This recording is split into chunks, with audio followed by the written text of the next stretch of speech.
Hello listeners, कैसे आप सभी। मैं अपनी सुनमो और आपका स्वागत है जस्ट इमेजिन ऑडियो पे, जहाँ पर आज हम सुनने वाले हैं माय म्यूट मेल वाइफ का सेकंड सीजन का पहला पार्ट।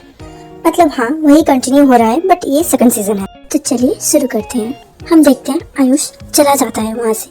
आयुषी अकेली बैठी हुई थी।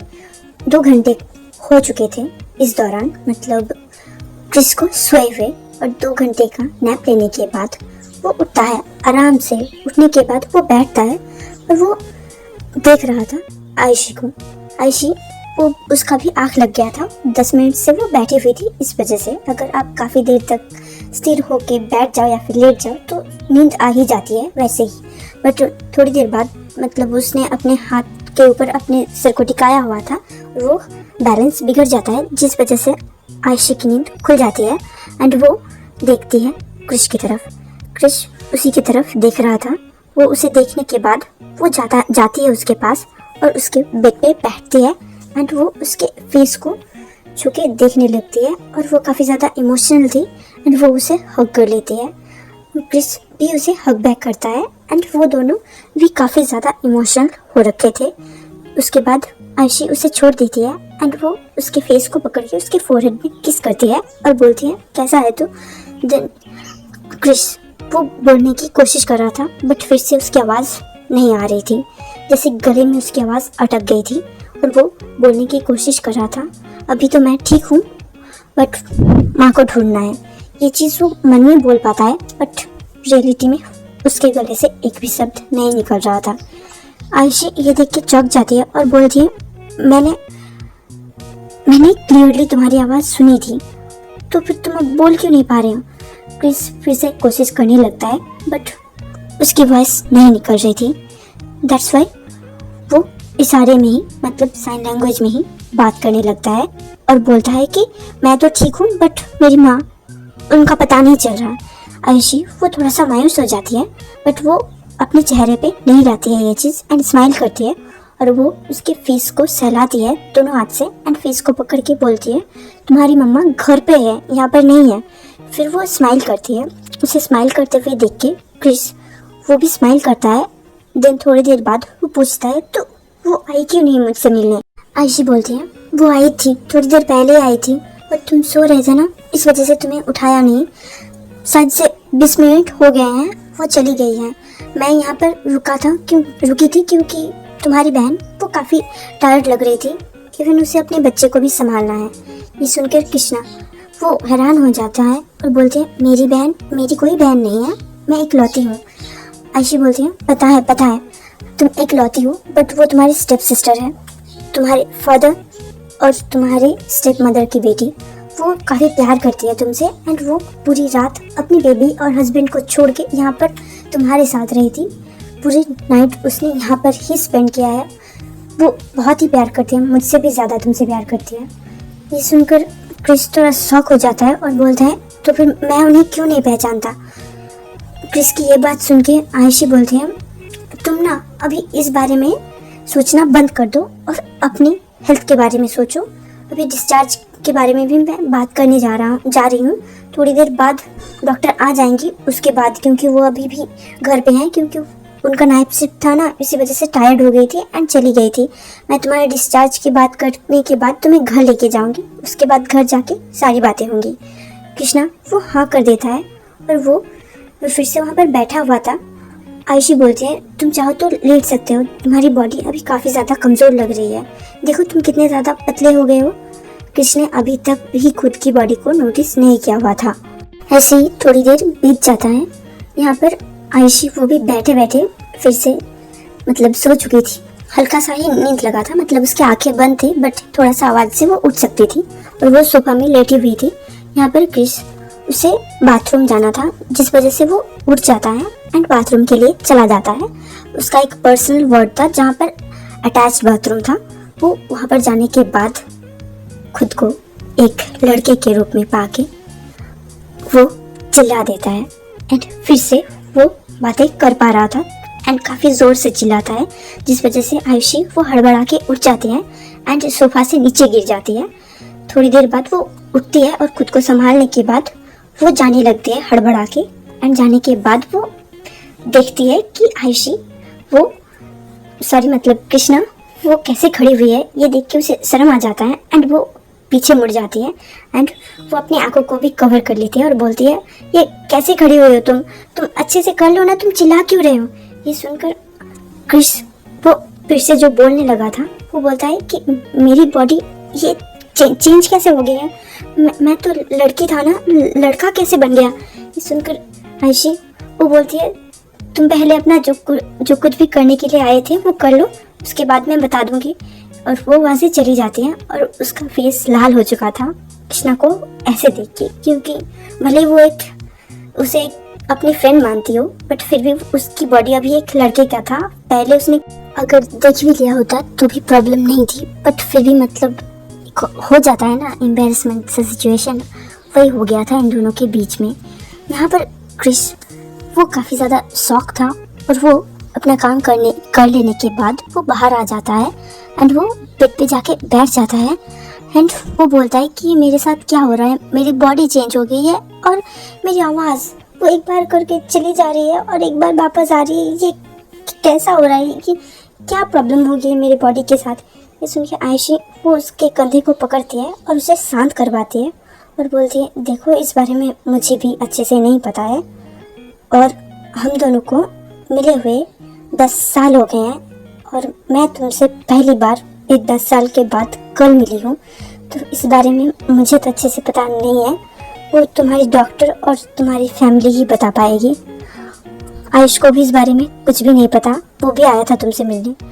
ये सुनकर क्रिस वो गुस्सा हो जाता है और बोलता है उसे किसने बोला मुझसे मिलने आने के लिए, उसकी क्या ज़रूरत है, अगर वो आना भी चाहे ना, अब अगर मेरी जगह हुए होते हुए अगर वो आता है तो मैं उसे खुद से धक्के मार के निकाल दूंगा। ये सुनकर आयशी बोलती है वो क्यों, तुम तो उससे पसंद करती थी ना।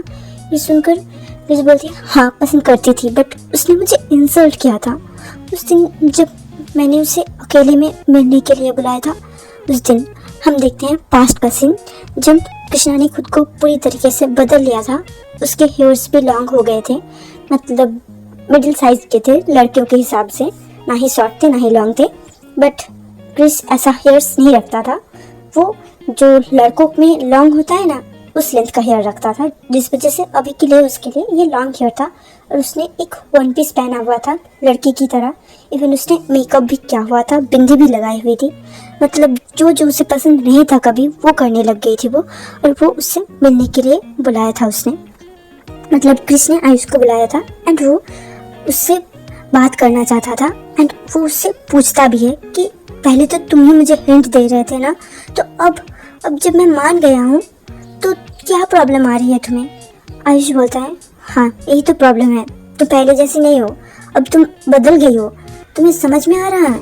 मुझे लगा था कि तुम, इतना ही बोलता है एंड चुप हो जाता है और वो काफ़ी फ्रस्ट्रेटेड लग रहा था और वो बोलता है देखो पहले मैंने तुम्हें अलग समझा था बट तुम भी वैसी ही हो, जिस वजह से मैं तुम्हें पसंद नहीं करता हूँ। फिर क्रिस उससे बेग करने लगती है एंड उसके हाथ को पकड़ के बोलती है क्या ये प्रॉब्लम है, क्या मैं ख़राब दिखती हूँ, मैं सुंदर नहीं हूँ, मुझे पता है मुझे लड़कियों की तरह अदाएँ दिखाना नहीं आता है पर मैं सीख लूँगी, सब कुछ सीख लूँगी अगर तुम कहो तो। एंड उसके फेस को पकड़ के उसको गले लगाने की कोशिश कर रही थी बट क्रिस को धक्का दे देता है आयुष और बोलता है देखो मुझे पहले लगा था कि तुम कुछ और हो बट तुम वो नहीं हो। ये सुनकर कृष्णा बोलती है हाँ शायद इसीलिए ना कि मैं अपने पेरेंट्स का नाजायज़ बच्ची हूँ, दैट्स वाई तुम ऐसे कर रहे हो ना मेरे साथ। आयुष वो गुस्से में था काफ़ी ज़्यादा और वो बोल रहा है हाँ इसी वजह से, क्योंकि जिसके बाप का पता नहीं है वो कैसी ही होगी। ये बोल के वो चला जाता है। यहाँ पर कृष्णा वो टूट जाती है बहुत ज़्यादा एंड वो वहाँ पर बैठ के काफ़ी ज़्यादा रोता है एंड वो डिसाइड कर लेता है कि आज से वो आयुष को चेज़ नहीं करेगा और वो अपनी लाइफ को अच्छे से स्टार्ट करेगा। दिन वो अपने बुक्स उठाता है एंड चला जाता है उसकी कोचिंग के लिए, मतलब आपको अगर पहले वाला एपिसोड पता है तो वो कोचिंग से ही आ रही थी, उसी वाली कोचिंग को वो चली जाती है। देन हम प्रेजेंट में वापस आते हैं। यहाँ पर आयुषी बोलते हैं देखो इस बारे में मुझे कुछ भी नहीं पता था, ना ही तुमने मुझे कभी बताया ना ही उसने। क्रिस वो अचानक से अपने सर को पकड़ लेता है और बोलता है उसके बाद मैं अपनी कोचिंग के लिए चला गया था उसके बाद क्या हुआ था, और वो अपने सर में मारने लगती है और बोलती है मुझे कुछ याद क्यों नहीं आ रहा उसके बाद का क्या हुआ था। एंड उसे काफ़ी सर में दर्द होने लगता है और वो मतलब आयुषी उसे लेटा देती है एंड वो डॉक्टर को बुलाने के लिए चली जाती है। अभी जो है उषा के आने की टाइम हो गई थी और उसे किसी और डॉक्टर के बारे में पता नहीं था, इस वजह से वो उषा के पास ही जाती है। एंड तभी ही वो आई थी एंड अपने बैग्स वगैरह रख रही थी और वो केबिन के अंदर घुस जाती है एंड बोलती है किसको कुछ हो रहा है एंड उसके सिर में बहुत ज़्यादा पेन हो रहा है। उषा ये सुन के वो जल्दी से भागती है उसके पास एंड उसे देखने के लिए चली जाती है। वहाँ पर क्रिस वो काफ़ी ज़्यादा तड़प रहा था और अपने बेड पे वो लेटा हुआ था और वो बार बार यही बोल रहा था कि मुझे उसके बाद का कुछ याद क्यों नहीं आ रहा, मतलब उसके साथ जो कुछ भी हुआ था वो भूल गया था। उषा उसे देख के वो काफ़ी घबरा जाती है एंड वो एक नर्स को बुलाती है एंड कुछ इंजेक्शंस लाने के लिए बोलती है। थोड़ी देर बाद वो नर्स लेके आती है एंड आयुषी को बोलती है वो उसे पकड़ने के लिए उसके हैंड को, देन वो इंजेक्शन पुश कर देती है। थोड़ी देर बाद कृष्णा वो स्टेबल हो जाता है, मतलब बेहोश हो जाता है एंड वो लेटा हुआ था। ये देख के आयुषी बोलती है उसे क्या हो रहा था और उसने बोला उसे कुछ याद नहीं आ रहा है और उसे याद करना है उसके साथ क्या हुआ था, बट मुझे समझ में नहीं आ रहा है कि रियलिटी के बारे में उसे कैसे बताऊं, क्योंकि उसके साथ जो कुछ भी हुआ है शायद से वो भूल गई है। उषा बोलती है मे बी बस मुझे मेरे और भी जो कलीग्स हैं उनके साथ बातें करनी पड़ेगी, क्योंकि मैं एक गायनोकोलॉजिस्ट हूँ ना कि न्यूरोलॉजिस्ट, तो उनसे बातें करनी पड़ेगी मुझे। आयुषी बोलती है जो कुछ भी करना पड़े तुम करो, मुझसे उसकी ऐसी हालत देखी नहीं जा रही है। ये सुनकर उषा बोलती है क्या मुझे अच्छा लग रहा है उसे ऐसा देखने में, तुम्हें पता है ना बचपन से मैं उसे प्यार करती हूँ। पहले मुझे भी लगा था कि वो एक लड़का है, बट बाद में जब पता चला कि वो लड़का नहीं है, मैं खुद को बहुत मनाने की कोशिश करा था, बट मैं खुद को, मेरे दिल को मैं मना नहीं पाई थी एंड मैं फिर भी उसे चेज करने लगी। देन बड़े होने के बाद मैंने उसे प्रपोज भी किया, उसने एक्सेप्ट भी किया था। उसके बाद उसने तुम्हारे भाई के लिए मुझे छोड़ दिया। ये सुनकर आयुषी बोलती है देखो मुझे ये सब कुछ नहीं पता है, मुझे बस वो सही सलामत चाहिए, वो भी और उसका बेबी भी। ये सुनकर उषा बोलती है देखो बेबी वाला कंडीशन मैं हैंडल कर सकती हूँ। ये सुनकर आयुषी बोलती है तुम उसके बेबी को हार्म तो नहीं पहुँचाओगी। उषा बोलती है उसकी फर्स्ट डिलीवरी भी मैंने ही करवाई थी, उसकी पूरी प्रेगनेंसी जर्नी में मैं ही थी, और तुम कह रहे हो कि मैं उसके बेबी को हार्म करूँगी। मैं प्यार करती हूँ उससे और वो जिस चीज़ से खुश है मैं भी उसी चीज़ से खुश होऊंगा। ये सुनकर आयुषी बोलती है ठीक है बट प्लीज़ उसको ठीक करो, और उसे अभी क्या हो रहा था। उषा बोलती है शायद से उसे अटैक आया था, रुको मैं अपने सीनियर को बुला के लाती हूँ, वो एक न्यूरो सर्जन है, उनको पता होगा, मुझे उनसे बात करनी है। देन वो चली जाती है वहाँ से एंड वो दूसरे डॉक्टर्स के साथ उसके केस के बारे में डिस्कशन करने के लिए चली गई थी। आयुषी वो सुबह में बैठ जाती है एंड अपने बालों को खींचने लगती है, जैसे उसे काफ़ी फ्रस्ट्रेटेड फील हो रहा था। एंड थोड़ी देर बाद उसकी माँ, मतलब आयुषी की माँ वहाँ पर आती है और वो बोलती है बेटा तुम यहाँ पर ऐसे क्यों बैठी हुई हो, और कृष्णा को क्या अभी भी होश नहीं आया। आयुषी बोलती है, मतलब उसके आंखों में जो है आंसू आ गए थे एंड रोती हुई वॉइस में वो बोलती है माँ मुझे कुछ भी समझ में नहीं आ रहा, मैं उसे क्या बोलूँ।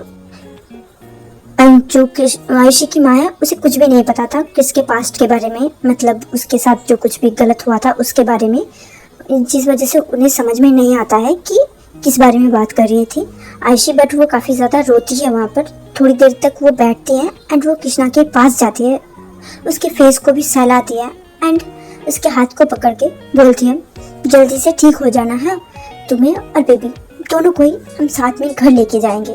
ये सुनकर आयुषी बोलती है माँ आपको पता है कि ये, उसकी माँ बोलते हैं हाँ मुझे पता है, बस ये पता है कि ये एक ट्रांसजेंडर है, मतलब पहले एक लड़की थी अभी एक लड़का है, और मुझे इस चीज़ से कोई प्रॉब्लम नहीं है। अगर कृष्णा और मेरा बेटा आयुष ये दोनों एक साथ खुश हैं तो फिर आयुषी बोलती हैं शायद से अब कुछ नहीं रहने वाली। क्योंकि ये सुनकर उसकी माँ हैरान होती है और बोलती है ऐसा क्यों बोल रही हो तुम। आयुषी बोलती है आई डोंट नो, कृष्ण को सब कुछ याद आ गया है अपने पास्ट के बारे में, और वो आयुष से नफरत करता है। ये सुनकर आयुष की माँ वो बोलती है, क्या बातें कर रहे हो, उन दोनों में काफ़ी ज़्यादा प्यार है, वो एक दूसरे पे जान छिड़कते हैं। इवन उसने पता है मुझे एक दिन क्या बोला था कि उसे बिल्कुल भी नहीं पसंद आयुष की सेक्रेटरी, वो उस पर गंदी नज़र रखती है। ये सुनकर आयुषी वो बैठ जाती है और बोलती है, मुझे सच में नहीं पता कि क्या करना चाहिए। बट उसकी आवाज़ वापस आ गई है। ये सुनकर आयुष की माँ वो हैरान होती है और बोलती है, तुम क्या बोल रहे हो, वो तो म्यूट है ना, वो कैसे बात कर सकता है। ये सुनकर आयुषी बोलते हैं, वो म्यूट पैदा नहीं हुई थी, वो बाद में म्यूट हो गई थी एक एक्सीडेंट की वजह से। एक्सीडेंट बोलना गलत होगा, उसने सुसाइड अटेम्प्ट किया था। ये सुन के भी वो काफ़ी ज़्यादा चौंक जाती है और बोलती है, ऐसा क्यों किया था उसने। आयुषी बोलती है, ये सब कुछ मुझे तो नहीं पता, आयुष को पता होगी एंड उसे इस बारे में डिटेल्स में पता होगा, क्योंकि जब ये सब कुछ हो रहा था तब आप लोगों ने तो मेरी शादी करवा दी थी ना, तब मैं चली गई थी यहाँ से। यहाँ पर था तो आयुष, तो उसे ही पता होगा इस बारे में। और हाँ, हमारे डॉक्टर मतलब डॉक्टर उषा, उनको पता है सब कुछ। ये सुनकर उसकी माँ बोलती है, तुम कैसे बहकी बातें कर रहे हो, ऐसा हो ही नहीं सकता, वो म्यूट है। और उसके पेरेंट्स ने भी मुझे ये बात नहीं बताई थी कि वो म्यूट नहीं है, और अगर वो बोल सकता तो सुन भी सकता होगा, तो फिर हमें उससे साइन लैंग्वेज में क्यों बात करनी पड़ती। ये सुनकर आयशा बोलती है, आई डोंट नो, पर वो बोल भी सकता है और सुन भी सकता है। उसकी माँ वो म्यूट एंड डेफ थी पैदाइश, बट ये नहीं है। ये सुन के उसकी माँ और भी हैरान हो जाती है और बोलती है, मैंने उसकी माँ से बातें करी है, वो सुन भी सकती है और बोल भी सकती है, ये कैसी बातें कर रही हो तुम। ये सुनकर आयशी बोलती है, माँ आपको कुछ भी नहीं पता इस बारे में, और आपको इस बारे में ज़्यादा सोचना भी नहीं चाहिए। आप एक काम करो, आप अभी यहाँ से चली जाओ, मैं रुक लूँगी यहाँ पर, आज रात भी मैं ही यहाँ पर रह लूँगी। ये सुनकर उसकी मम्मी बोलती है, नहीं बेटा, सारा दिन तुम यहाँ पर रहो, अभी आयुष रहेगा, क्योंकि वो ना ही ऑफिस गया है और घर में ही पड़ा हुआ था पूरा दिन, यहाँ पर भी विजिट करने के लिए नहीं आया था। ये सुनकर आयशी बोलती है, बट जब रात को किसको होश आएगा, उसके बाद अगर वो आयुष को अपने पास देखा, तब अगर उसे गुस्सा आ गया और उसका जो है फिर से ट्रॉमा ट्रिगर हो जाता है, तो फिर क्या होगा। आयशी की ऐसी बातें उसकी माँ को जो है उसकी माँ के सिर के ऊपर से जा रही थी और उन्हें कुछ भी समझ में नहीं आ रहा था, मतलब उनके पल्ले ही नहीं पड़ रहा था कि कैसी बातें कर रही है आयशी। उन्हें अभी लग रहा था कि आयशी ने अच्छे से नींद नहीं ली, इसी वजह से ऐसे बहकी बातें कर रही है। वो बोलती है, मतलब उसकी माँ, कि वो उसके हस्बैंड है और वो दोनों एक साथ लगभग 4 साल से है। कुछ ही दिनों में उनका एनिवर्सरी भी आने वाला है, तब तक क्रिस ठीक हो जाएगा ना। उसके बाद हम अच्छे से ही, बहुत ग्रैंड तो नहीं, बट एक इंटीमेट सा घर में ही पार्टी रखेंगे और सारे रिश्तेदार को बुलाएंगे और सेलिब्रेट करेंगे। देखना क्रिस कितना ज़्यादा खुश हो जाता है। ये सुन के आयशी बोलती है, I don't think so, but वो ऐसी बातें करना कंटिन्यू रखते हैं। और देन थोड़ी देर बाद आयुष भी आ जाता है वहाँ पर, क्योंकि उसकी माँ ने उसे पहले ही बोल दिया था कि रात को तुम्हें ही रहना है वहाँ पर। उसके आने के बाद आयशी उसे बोलती है, अगर तुझे यहाँ पर रहना है तो बेस्ट ऑफ लक, और ज़्यादा बातें नहीं करती और वहाँ से चली जाती है। उसकी माँ थोड़ी देर उसके साथ बातें करती है। आयुष, जिसको इन सब की थोड़ी सी भी भनक नहीं थी क्या होने वाला है नेक्स्ट पार्ट में, वो देखने वाले हैं हम। काफ़ी फनी होने वाला है। यहाँ पर आयुष की माँ से थोड़ी देर बातें करती है एंड बाहर आयुषी खड़ी हुई थी वार्ड के बाहर ही, एंड थोड़ी देर बाद उसकी माँ भी उसके साथ चली जाती है। ड्राइवर आए हुए थे। आयुषी वो काफ़ी टायर्ड थी एंड वो कार में ही बार बार झपकी लेते जा रही थी, मतलब बस आँख बंद हो जा रही थी उसकी काफ़ी, वो क्योंकि वो काफ़ी ज़्यादा टायर्ड थी। दिन घर जाने के बाद वो डायरेक्टली बेड पे सो जाती है, ना ही नहाती है, ना ही मुँह धोती है, कुछ भी नहीं करती, डायरेक्ट सो जाती है। फिर मिलेंगे हम नेक्स्ट पार्ट में। अगर क्या होता है नेक्स्ट पार्ट में ये जानना है आपको, तो जल्दी से जल्दी सब्सक्राइब कर दीजिए और ऑल वाला नोटिफिकेशन वो ऑन कर दीजिए, तो फिर आपको मिस नहीं करनी पड़ेगी। ठीक है, thank you for watching, bye bye.